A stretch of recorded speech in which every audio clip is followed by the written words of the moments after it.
second, I'm going to close my door.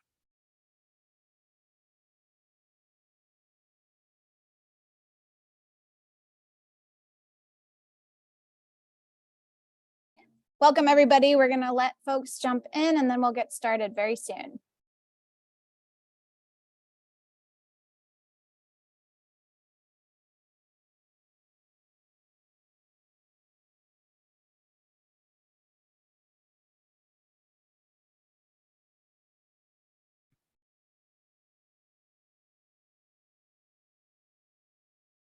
We'll give folks one more minute to jump on and then we'll get started.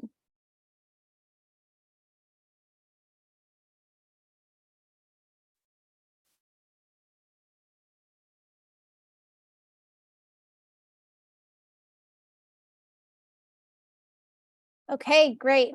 Well, good afternoon, everyone. My name is Kat Lyons, and I work as a network associate for the Network for Landscape Conservation. The Network for Landscape Conservation is really pleased to host the Landscape Conservation in Action webinar series all the way into 2023. So I'm going to provide a brief overview of the network itself, provide a brief bio of the speakers we have today, and then just share some logistics before we get started. So for the network, we launched in 2011, and the Network for Landscape Conservation is a national umbrella group and leading voice for advancing collaborative landscape conservation, really striving to connect people to ideas and innovations and also to each other. So the network is really a community as much as an organization, a community that's connected by a shared work of collaborative landscape conservation. So a brief bio of the two speakers we have today. We have Cliff McCreedy, who's the Science Applications Coordinator for the National Park Service, also involved in the US Biosphere Network, which we'll hear all about today. And then we have Samuel Cathell, which is the Network Coordinator for the Golden Gate Biosphere Network. So with that, I will hand it off to Cliff to get us started. Thanks so much. Yeah, thank you so much, Kat. I'm really excited about this. You know, we've been talking a lot about how aligned the Biosphere Network is with the Network for Landscape Conservation. So it's a great opportunity and I really appreciate it. So without further ado, let's get into it. Yeah, so we're in the Biosphere Network really about engaging people and communities around universal values. If I were to ask you what you care about, you'd probably say, well, it's the well-being of my family, my friends, and my community. And, you know, it's no surprise that that's backed up by public polling. You'd be just like a lot of people. And, you know, this is really an effort to work at the grassroots in these special places and work together to sustain the benefits of nature. And those include all the things that healthy lands, air, and water provide to us and to our communities, and how much we identify with those places where we live and work.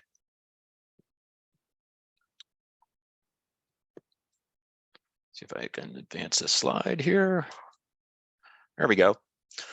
Okay, so the biosphere regions in the United States are really, as you can see, they range across, they range across the continental United States, Alaska, Hawaiian Islands, and the US Caribbean.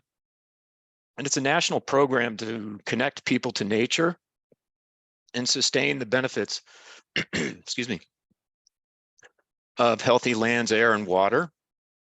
And they're inclusive of, you know, most of the major ecoregions in the United States, over 19 million hectares, forests, deserts, mountains, grasslands, wetlands, islands, oceans, and coasts. We have 4 transboundary biosphere regions that border Canada and Mexico. There's outdoor recreation, heritage tourism, farming, ranching, forestry, and fishing occurring in these places because, you know, they include not just the protected areas, but the private lands and other places where people live and work around them. So the connections between these special places and the landscape around them is really important in these geographies. And of course, they include indigenous peoples, both reservations and ancestral lands, and diverse racial, ethnic communities and cultures in biosphere regions. So it's also a global network. You know, these are really sources of local pride, this international recognition by UNESCO. It's a world network of 738 sites in 134 countries, and they're all picked and they're promoted locally by local organizations to apply to the UNESCO Biosphere Program and to align around these protected areas and private lands where people live and work. And they're really about the power of collaboration and this principle that we can do so much more together than working alone. And yeah, you know, it's not only essential to work at scale, you know, this audience certainly understands that, but it really enhances the organizational capacity to tackle environmental change. You know, these are the major goals of the World Network of Biosphere Reserves that we enact here in the United States. But we do that in a way that's compatible with our system of governance in the United States.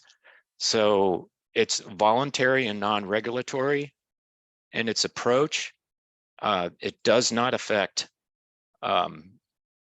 sovereignty of local, state, or federal governmental land managers. And it doesn't affect private property rights either, which, you know, those things, those important caveats and qualifications are very necessary because in the past, some groups have misinterpreted or even spread disinformation because of the association with UNESCO, which has led to some problems. So we emphasize that around a lot. It's, you know, in today's acrimonious public debate, really where we start is around this principle of our universal values, the well-being of our families and communities, and working together to align and reach a deeper identification with nature and the valuing of healthy lands and waters. And along with that will come those benefits, you know, those the economic opportunity of living and working in an environmentally sound way on the landscape will lead to health and well-being for all.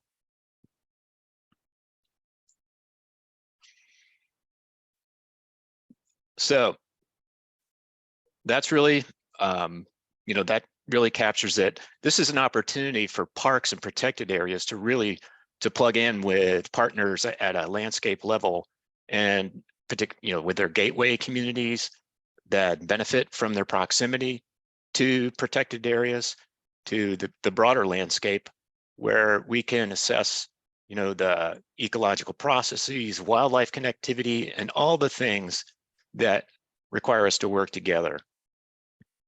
And again, it comes down to community action. I think, you know, for these approaches to work, you really got to get at the grassroots level and get down to where people can really talk to each other, even face to face now that the pandemic is over, right? Thank God.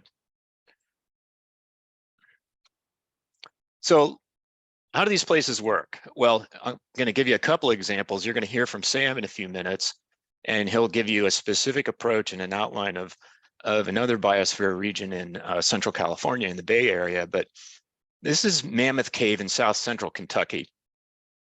And Mammoth Cave was founded in the early 1990s, and it recognized the important issue of water, how water connects not just the living community in the cave, but the living community of people on the landscape in this fragile karst geology.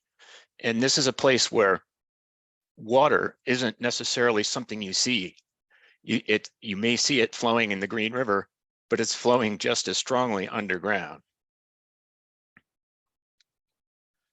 And this landscape is, as I mentioned, this karst landscape is so porous that it actually involves sinkholes where there's a direct conduit to the aquifer.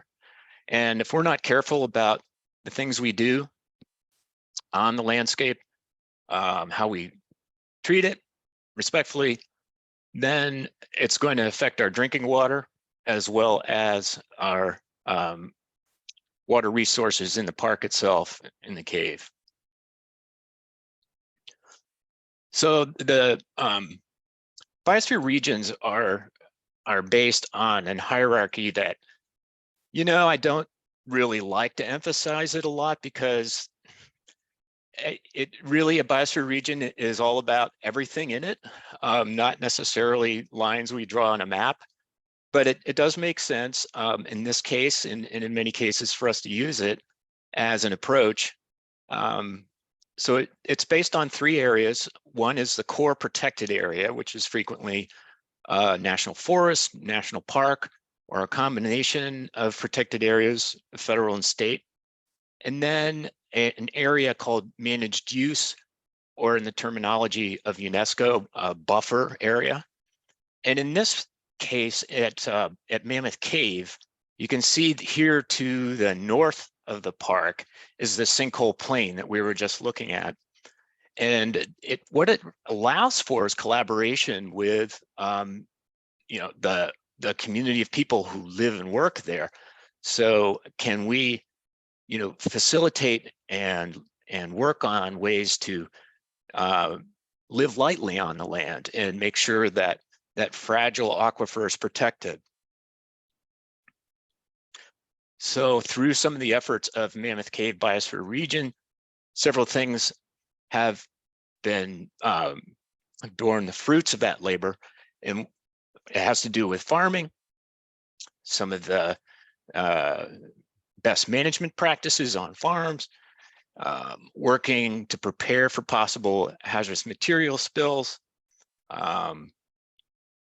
in spill containment along transportation corridors like I-65 and the CSX Railroad. Boy, that's been in the news lately in Ohio. Highway catchment basins to slow hazardous spills, regional GIS, and a regional sewage system was just put in a couple of decades ago. So that has really improved water quality. And this is not just Mammoth Cave as a national park, it's the longest linear cave system in the world. If you ever get a chance to visit it, please do, but you'll be in a biosphere region. But there's the entire it's just this incredible panoply of caves that you can visit. And this sewage treatment system improved and actually opened many of those caves. So they're making some incredible progress there on this principle that water connects us all. And so how does it function? What makes it tick? Well, it's all about collaboration with public and private partners across levels of government, nonprofits, community organizations, universities.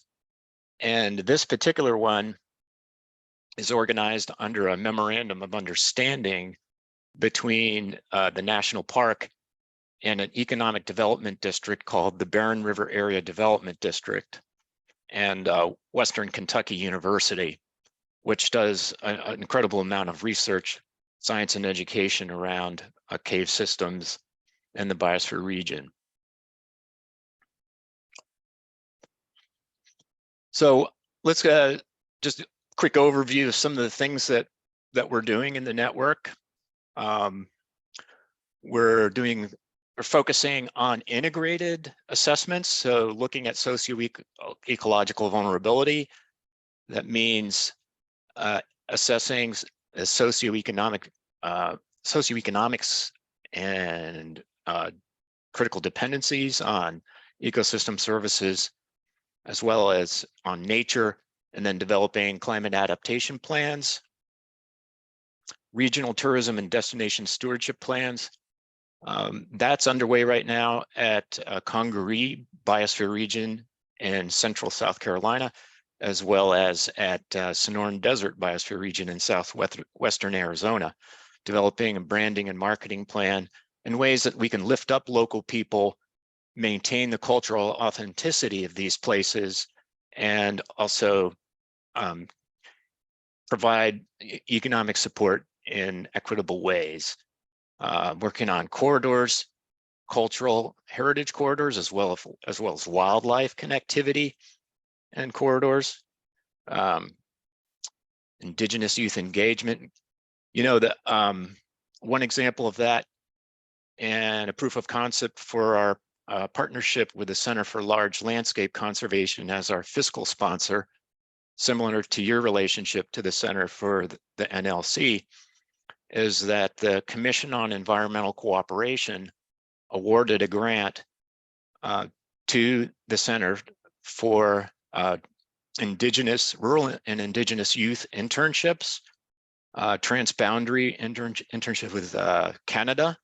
So we have 4 biosphere regions that are each hosting an intern that will really, lead to greater staff capacity and a greater ability to include indigenous stewardship into the plans for those biosphere regions, as well as provide those young people professional development opportunities in the biosphere regions. And that was a grant last April from the Commission on Environmental Cooperation in Montreal.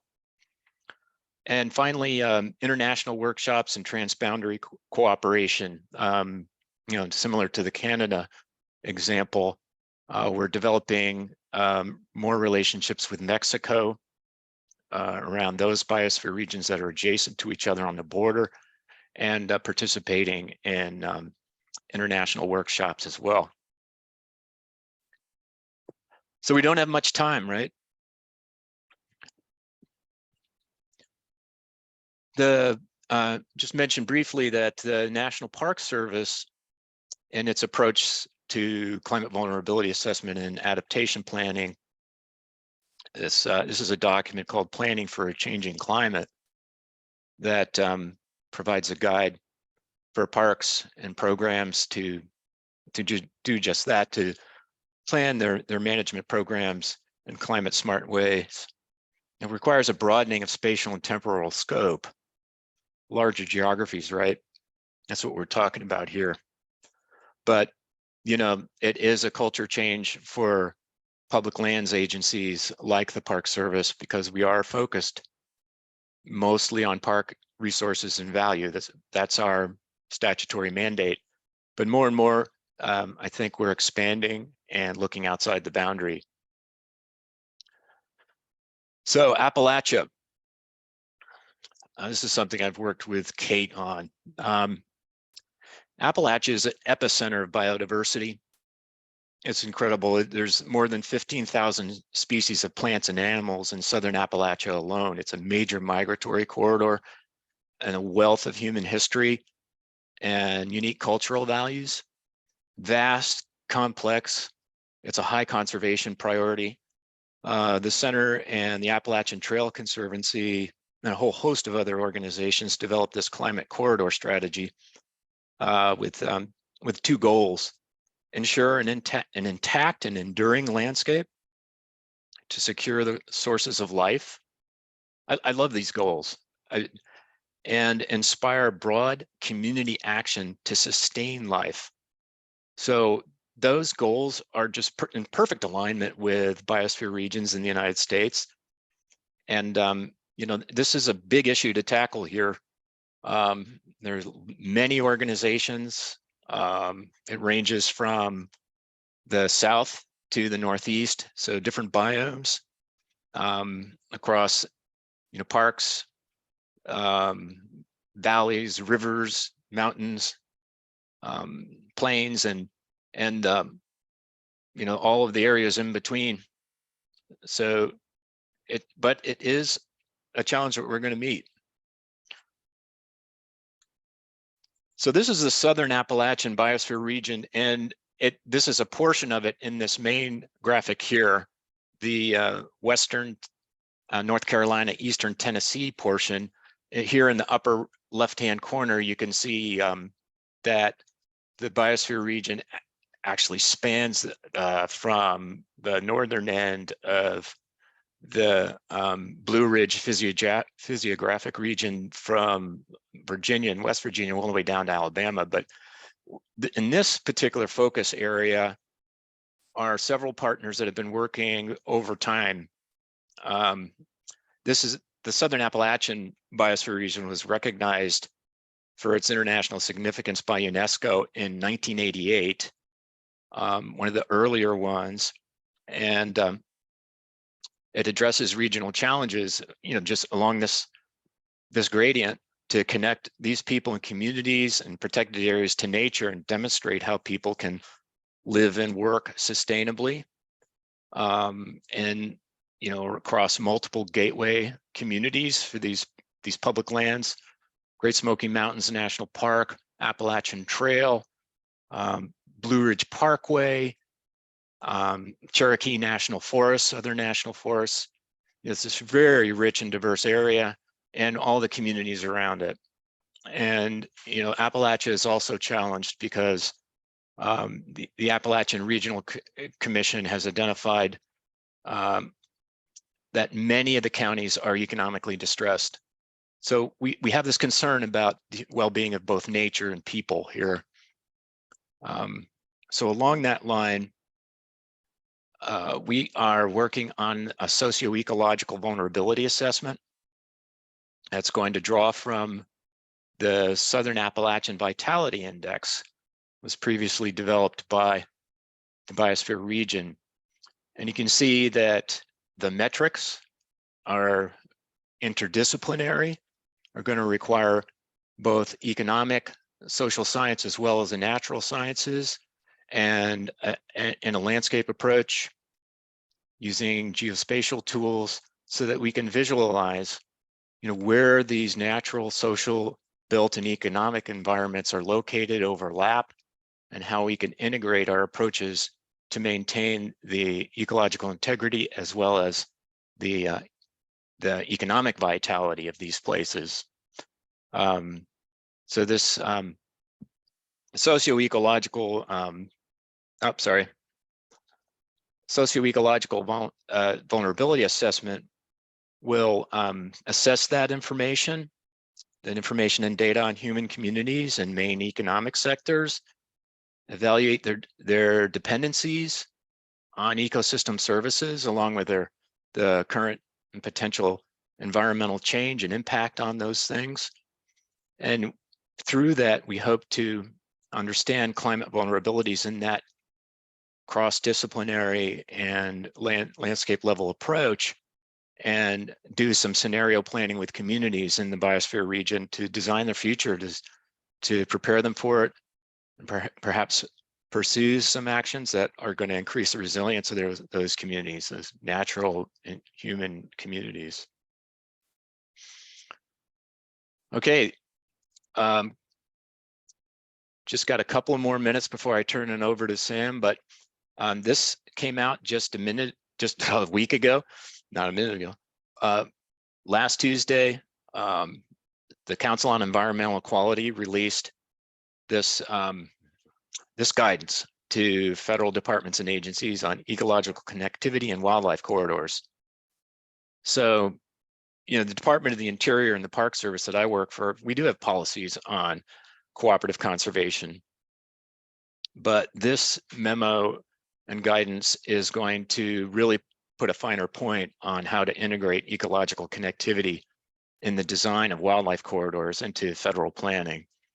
So it's very extensive guidance that requires federal land management agencies to respond and say to the Biden administration that they're making progress. And many partners like you are working in this space already, but we all know that it needs to expand, right? We don't have much time. we need to move on doing this at this level. And the geography of biosphere regions is uniquely designed to do this. You're going to hear about from Sam one of the approaches to climate vulnerability assessment. And just as I mentioned, this is our Revisiting Leopold report that really put a strong emphasis on how we need to work at scale.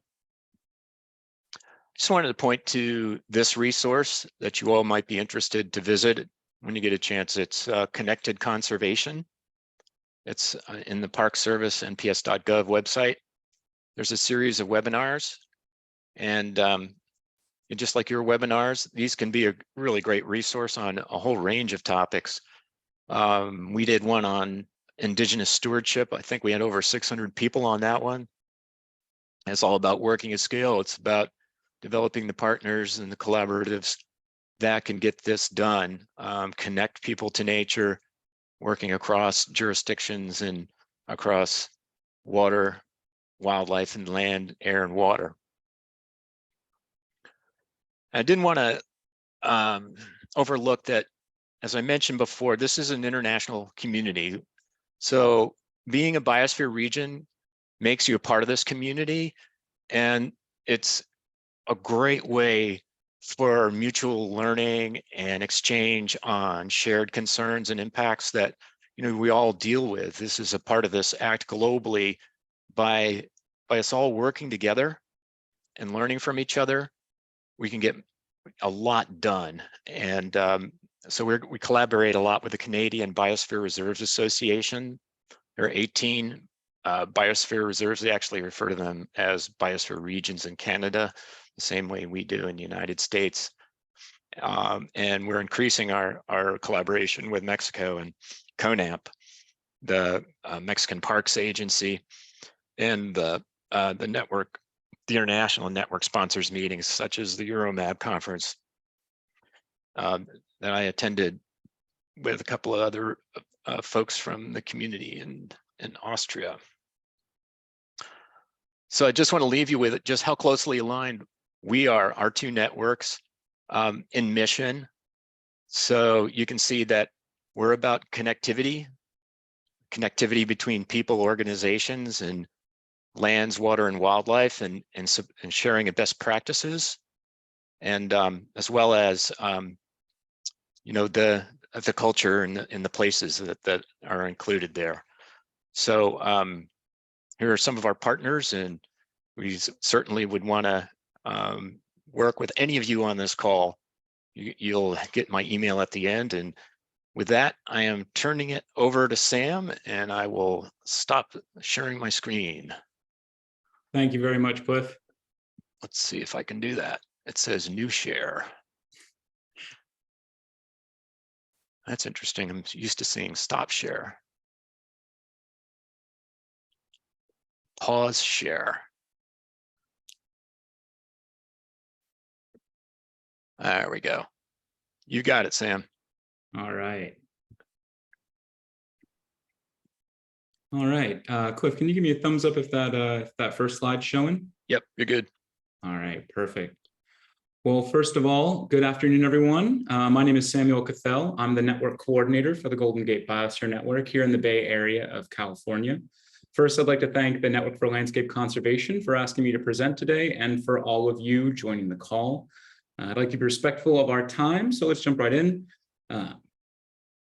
Today, I will be providing a brief overview of the Golden Gate Biosphere Network, our climate change vulnerability assessment project, which I will refer to as the CVA, the project's elements, and a little bit about how they were chosen, what this project will produce and for whom, our plan following the project's completion, and finishing with your questions for Cliff and myself. So the Golden Gate Biosphere Network received our UNESCO Man Biosphere Reserve designation in 1988. Following a brief period of dormancy, we've reestablished the value and benefit of the Biosphere Reserve program here in the Bay Area of North Central Californian coast. Our biosphere region encompasses all of San Mateo, San Francisco, Mendocino, and Sonoma counties. Oops, sorry. Along with a small strip of southwestern Mendocino and the western half of the San Francisco and San Pablo Bays, along with 200 miles of the Pacific Ocean to the end of the US exclusionary zone. Our biosphere region totals more than 7 million hectares. It's home to 3,000 individual species of flora and fauna, along with 10 million human residents. So our partners currently include federal, state, and local governmental agencies, nonprofit organizations, and universities. A few of our network partners include the National Park Service, Marin Water Authority, Audubon Canyon Ranch, the Golden Gate National Parks Conservancy, and Stanford University, among others, and that list is growing. The Climate Change Vulnerability Assessment, or CVA project, was created to meet the needs of our land managing partner organizations. The impact and speed of climate change in the Bay Area drastically reduced the effectiveness of historically informed land stewardship, and so predictions based on new data were needed. Participation in the Golden Gate Biosphere Network provided the partner organizations with the platform they needed to combine their efforts. So 21 resources were chosen for study, 10 ecosystems and 11 species. Resources were chosen to ensure that the majority of the coastal and terrestrial landscape was represented by both direct study or by proxy. Once completed, the Golden Gate Biosphere Network, or GGBN, will combine our coastal and terrestrial vulnerability assessments with the National Oceanic and Atmospheric Association, or NOAA's, completed marine-focused climate vulnerability assessment. This combination will provide climate predictions for the entire 28,000 square miles of the GGBN. Additionally, the GGBN has partnered with EcoAdapt. They are a climate change adaptation-focused nonprofit based in Washington State. EcoAdapt will be the ones producing the assessments. I can't speak highly enough of the interactions I've had with that organization, and I will happily share their contact information at the end of the presentation. So resource selection was aimed to capture the variety of interconnected systems prevalent in the Bay Area. Our designation includes the high seas, coastal waters and lands, mountains, woodlands, savannas, fresh and brackish waterways, agricultural, urban, and suburban landscapes. We selected resources to represent the fragile, the iconic, the underappreciated, the heavily studied, and the unique. Our species selection followed along similar lines. With over 3,000 species, 90 of which are endangered in our designation, we set out to assess indicator, keystone, culturally significant, endemic, and disappearing species. We also aim to ensure that mammals, birds, reptiles, fish, insects, and plant species were represented in this analysis. So this project was designed by land managers for land managers. These assessments are not for assessment's sake, but to directly guide the land management decisions of our partners across the biosphere region. The entirety of GGBN's coastal and terrestrial lands make up the analysis area. Landscape level conservation efforts are at the absolute heart of this project, and to work at the scale of the biosphere region presents the best opportunity for collaborative multi-organizational project work, but also for the largest impact in addressing climate change. We're using a combination of models with multiple time slices and variables to provide a comprehensive report on the items most useful to our land managers. We're focused on two timelines, recent and late century. Recent, between 1981 and 2010, is our baseline information. With historical data no longer dependable, we wanted to see what's happened recently, but we wanted to go off of real numbers rather than just our own experiences. The second area is late century, 2070 to 2099, and 30-year averages are used as trends to identify trends over a period of time compared to the variability between individual years. And this late century prediction allows us to work our way back and understand the changes as it ramps up throughout the century. Within temperature, we're looking at the annual temperature averages and that measures the overall trends happening annually across the study area. Average minimum and maximum temperature and precipitation measures the overall min-max air temps in the winter and summer respectively, and those are the temperatures that our species will experience. So for hydrology, annual runoff and recharge, the combination of runoff and recharge values together provide an indicator of variability in the water system. So that's surface water and groundwater combined, along with climatic water deficit, again, at an annual level. And this measures the limits on available soil moisture to plants and has been demonstrated to help predict current plant ranges and drought stress, not only across California, but across the planet. We'll also be using modeling for climate-driven shifts in distribution at the scale of landscape units, and those results will be expressed as increase, decrease, or stable under 4 potential climate futures for each vegetation association within that land set unit. So what that means is that we're going to be providing predictions for the potential shifting ranges of our vegetation communities. The importance of this is that these shifts will affect migratory patterns, wildfire risk, water usage and availability, along with nearly everything else. What you're looking at on the screen right now are actually maps that were produced by EcoAdapt for the Santa Cruz Mountain Stewardship Network. And these are indicators of what we will ultimately be provided with by EcoAdapt. And so the map on your right, this localized map here, that shows climatic water deficit over the course of the mid-century. And here shows the various impacts in the study areas as compared against one another.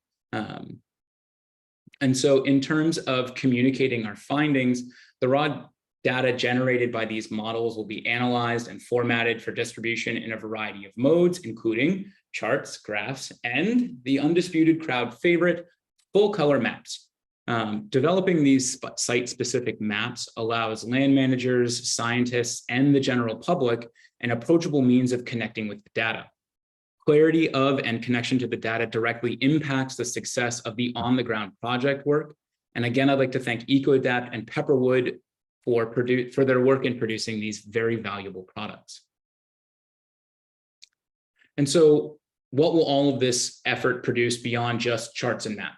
Well, EcoAdapt will compile reports on each resource and the project as a whole. For the full project synthesis, explanations of the project, the methods, and the literature review, this will also house the combined results for all resources into single tables for easy reference, along with study recommendations for adaptation, resiliency, and mitigation. For resource briefs, focused findings and recommendations individualized to each study resource.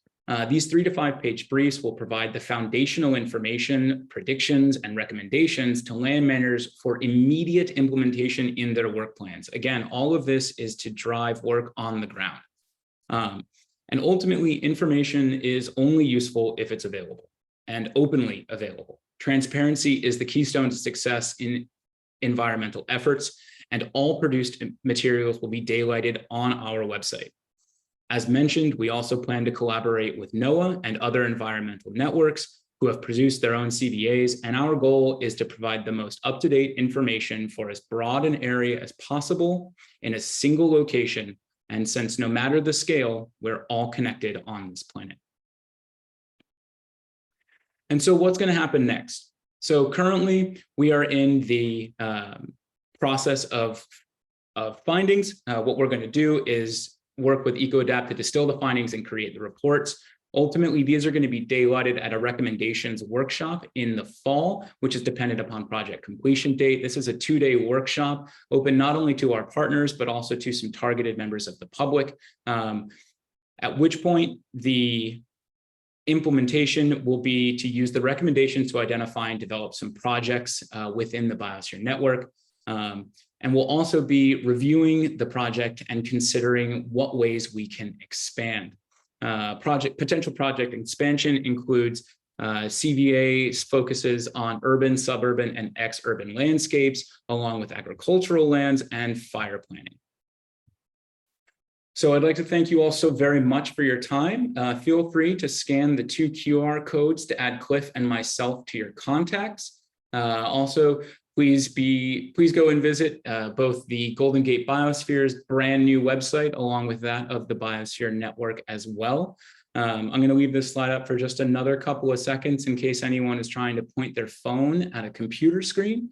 And I will also happily add the contact information for EcoAdapt once I stop speaking. So once again, thank you all so very much. I really appreciate your time today. And so I think we can open it up for questions. Awesome. Thank you so much, Sam. And Cliff, you're welcome to put your video back on when you're ready. We have gotten some questions, but please don't be shy. Ask more questions. I'll first start with a question we got kind of towards the beginning, focused on the Biosphere Network. So what is the US relationship with UNESCO and the Biosphere Reserve program as a whole?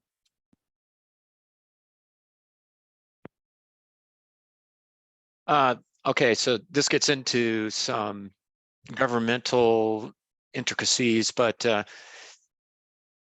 United States is not a member country of UNESCO currently and hasn't been paying its dues. As a result, we're participating and we have the full endorsement from the US State Department to participate as a network in the program, and the UNESCO Biosphere Program has also welcomed us.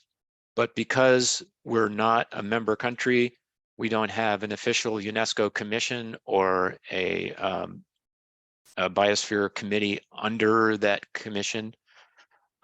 So it's, really, it doesn't really prevent us at all from being a full participant.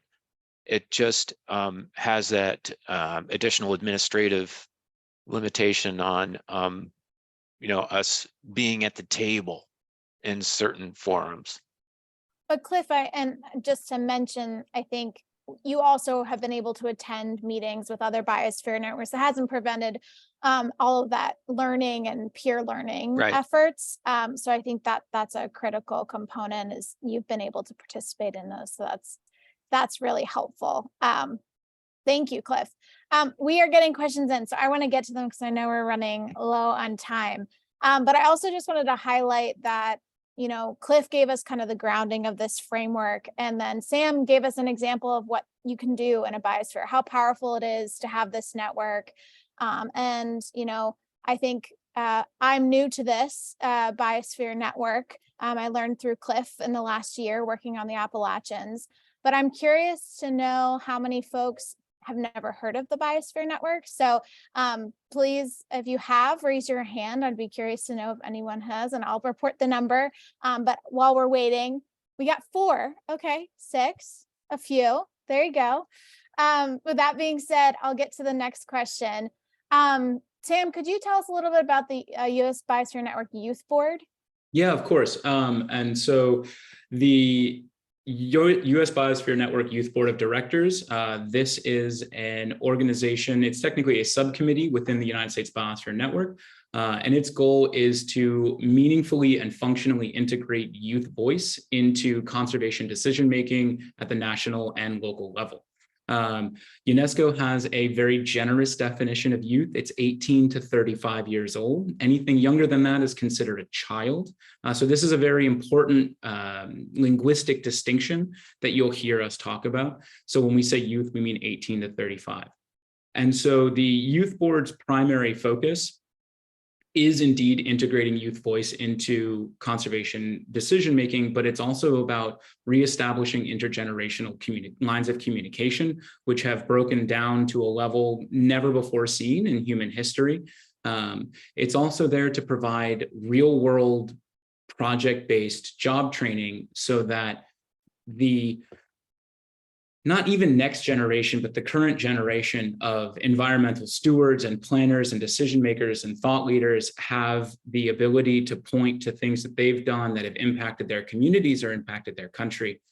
We currently have representatives that span the entirety of the United States, including Puerto Rico, And we were influential in developing out the transboundary internship model between the US and Canada, with the expectation that that will be expanded to Mexico as well. And we are in the very early stages of an exciting youth summit project. I don't want to spend too much information right now just because I don't want to make too many promises, but it's a very exciting tri-national goal for that summit. And so there will definitely be more to follow. If you're interested, you can find us on LinkedIn at USBN Youth Board. And we also will be providing a fair amount of that communication. We have a spring meeting coming up in April as well. So if anyone has any questions, please feel free to reach out to me at the email that I provided in my contact. Awesome. Thank you so much. So Sam, I'm going to go back to you. I think there's a lot of questions about how this climate vulnerability assessment was started, how was it funded? I think it's kind of a platform planning resource that a lot of folks are really interested in. And I know the Santa Cruz folks started with EcoAdapt. So, but I'd love to hear a little bit of that background and kind of how this was funded, and are there resources for other designated biosphere areas? Yeah, so the most important topic first, yes, there are funding opportunities for this. There's a ton in California, but there's also a large number of granting opportunities, largely centered around capacity building with a focus on the ground project work as a consequence of building that capacity. You can reach out grants.gov. There's a number of opportunities to fund that, along with private lending organizations. This particular project was funded largely because there was such a huge demand by, as I mentioned earlier, our land managing partners, which we have a very large number of. All of them recognized that there was a need, that they all wanted to do this information, but that it was much more effective to work together. The funding itself came from a variety of sources, but the vast majority of it came from the Golden Gate National Parks Conservancy. This is a federally mandated nonprofit organization aimed at supporting the Golden Gate National Parks, which are the most visited national parks in the US. Maybe, I think so. But ultimately, there was the majority of the funding came from the Parks Conservancy.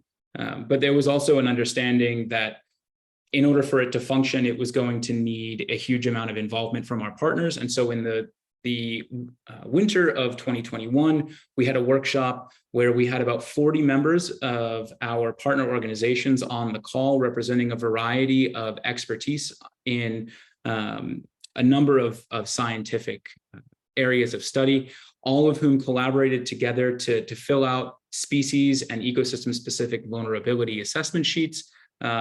This did two things. One, it allowed for some meaningful interaction and collaboration within the network amongst the partners. But two, it also showed that there is extreme value in the amount of shared knowledge that exists within a region. And that's one, as Cliff mentioned, one of the real focuses of Biosphere Regions overall is the fact that for a very long time, so many organizations have tried to sort of soldier on and go it alone, but we're starting to understand that landscape level thought processes and efforts are more meaningful on their climate change impact, but additionally, they also reduce the redundancy in steps and efforts needed by individual organizations. So it's been a big win-win. Sam, that's so great to elevate that at that regional scale. You have this landscape that's grounding everybody, and these resources, and if you can bring them all together, I think that's really critical, but also a critical component of that is coordinators to support that effort. So Sam, I just wanted to also kind of ask, as a coordinator of such a large network, especially with this project, how do you make sure to facilitate those connections and bring people along with you as you kind of go forward as the coordinator for such a large region? And that's a big question. So. Yeah, and honestly, it's a pretty simple answer. It's get them in the room together. You know, the best way to get science-oriented or environmentally interested people to interact is basically to just keep asking them more and more targeted questions. And once you get away from that sort of surface level where they're like, yeah, I do this thing, I don't want to bore you with 100,000 word answer, and you get like 2 or 3 layers down, the floodgates open and it becomes very simple in terms of coordination. I will say that I am paying for not being the most diligent student in high school, and I'm going to go home at some point and apologize to all of my high school teachers for not handing in homework, because that hasn't changed much. There is definitely the necessity of chasing after some people to get their documentation. And then there are those who are, within 3 days, they've completed the assignment. So, that part of the sort of cat wrangling is just a necessity. And what I found is that, like every single person on this call, every one of these organizations is overworked and understaffed. And so just having an honest conversation about capacity, being willing to accept whatever you're able to give, and then provide whatever support is necessary to encourage their participation. Organizations like this are much like a flywheel in that most of the effort is just the beginning, starting the momentum to begin. But as soon as that thing starts spinning, man, look out, it's hard to stop. Yeah, Sam, that's great. And I wanted to kind of get that response, and then Cliff, I want to bring you in, but I think we have a lot of coordinators who feel that pain of kind of wrangling cats. And so I really just wanted to get your perspective on a unique region that's also, going full force with this climate assessment. So Cliff, kind of a question that you may be able to kind of approach is, beyond the Park Service, are other federal land management agencies been involved in the biosphere regions? I think you mentioned a few, but any examples that come to mind of other agencies who've been engaged regularly in biospheres, or is the Park Service a primary involvement? At a network level, it's primarily been the Park Service. And I'll just add a little history here. The Biosphere program in the United States was relatively dormant for a couple of decades, starting in the 90s and 80s. And then we were approached by State Department about 7-8 years ago to revisit the 47 recognized biosphere reserves in the United States to see where the folks that have been involved in those would be interested in reactivating. So out of the 47, 28 were able to submit their periodic reviews, that decadal self-audit that maintains your recognition from UNESCO. And so Park Service has definitely been in a lead role. At the Biosphere Region level, I think Forest Service has participated in some,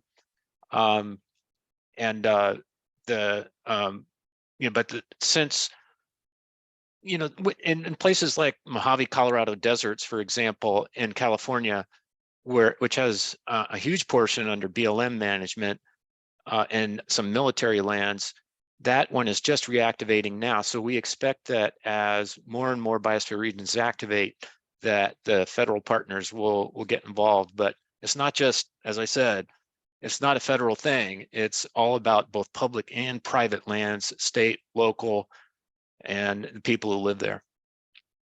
And so just for the GGBN, we have 3 federal partners. We have the National Park Service, the National Oceanic and Aeronautical Administration, so NOAA, and then we have the US Fish and Wildlife Service. We're also working with county government, so we have Marin County Parks. We're doing some targeted outreach here in the next couple of months to a couple other county-based land management focusing on ag.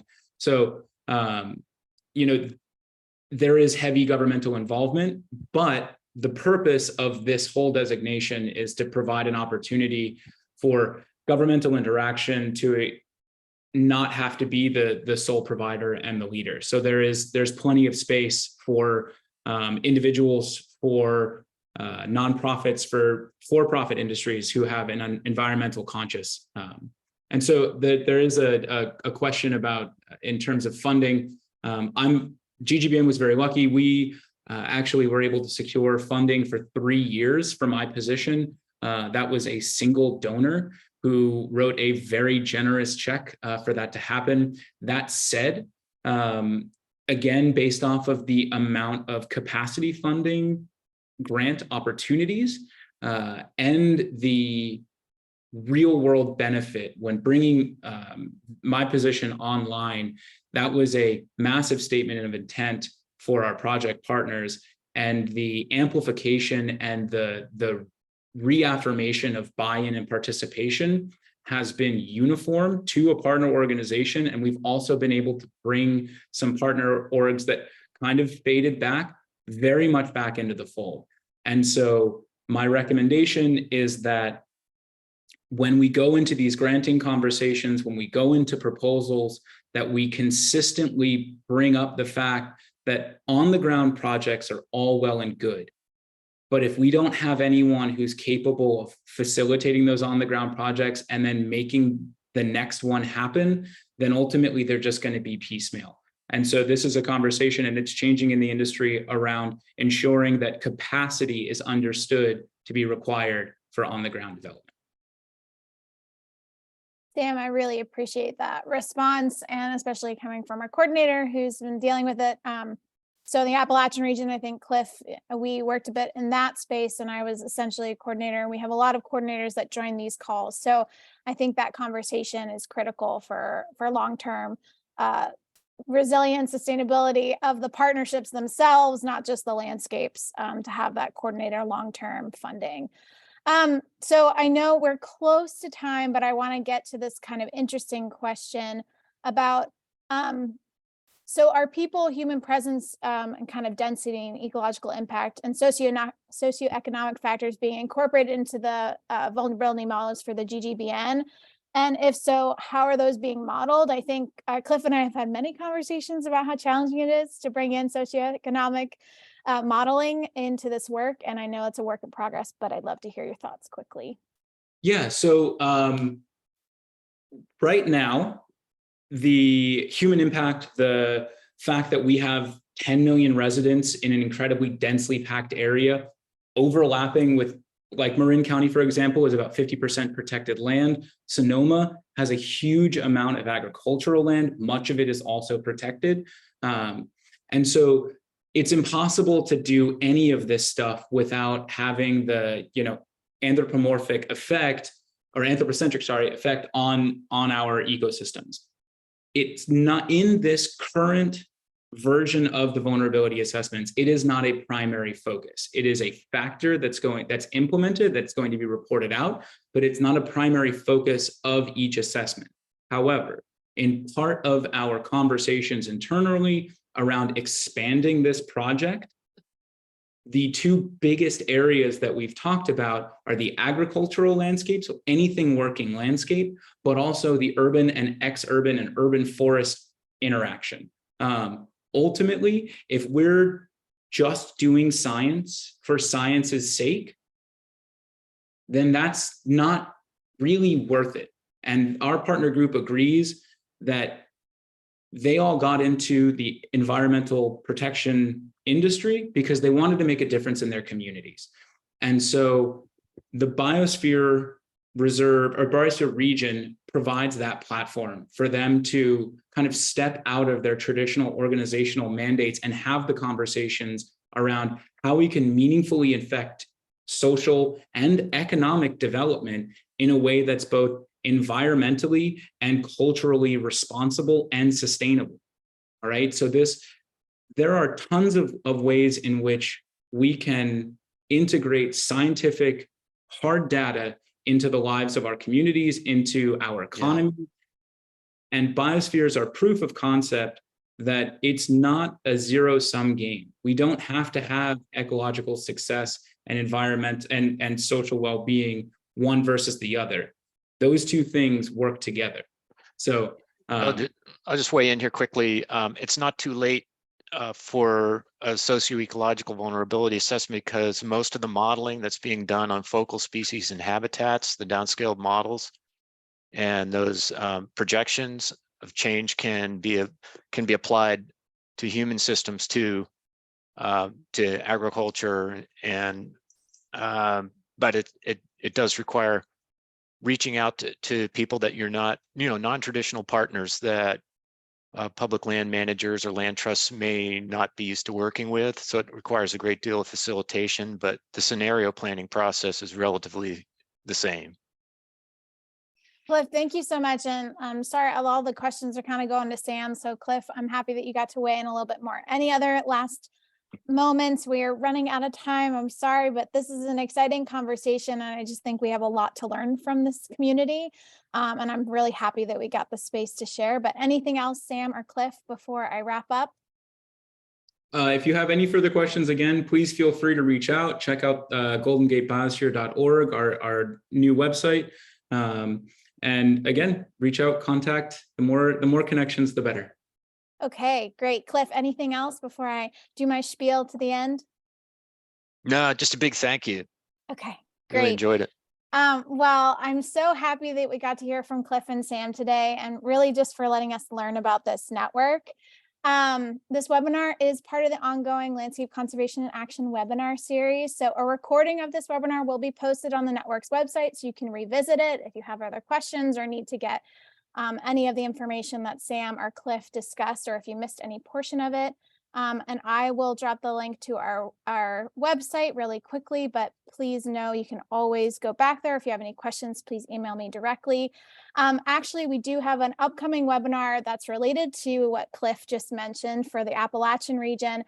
Connect and Protect Building an Enduring Appalachian Climate Corridor.